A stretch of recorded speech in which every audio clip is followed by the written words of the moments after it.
air baik air. Lebih ke air ya enggak pengajar semua perkenalkan ya kehadirannya. Nah, pada minggu kemarin kita udah ngebahas mengenai perkembangan Islam pada masa Khalifah Abu Bakar. Sekarang kita akan belajar mengenai perkembangan Islam pada masa Khalifah Umar bin Khattab. Nah, sebelum ke materi dan lain sebagainya, ada yang masih ingat nggak kemarin pas penjelasan Khalifah Abu Bakar membahas apa aja?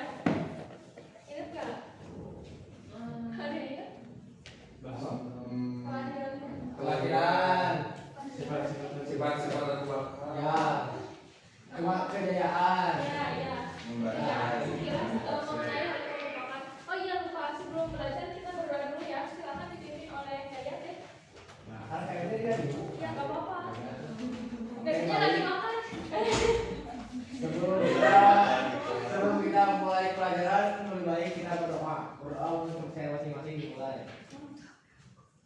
Selesai. Oke, terima kasih Yayat buat pemimpinnya. Nah, di sini kita akan belajar Khalifah pada masa Umar bin Khattab. Karena kemarin mungkin lupa ya, Ibu juga ngasih buat ringkas dan rangkum. Mungkin kalian juga lupa materinya. Jadi sekarang pas mau materi sejarah, sebisa mungkin kalian catat bagian yang penting ya. Nanti barangkali gunanya bagaimana kesimpulannya atau kalau ditanya gitu.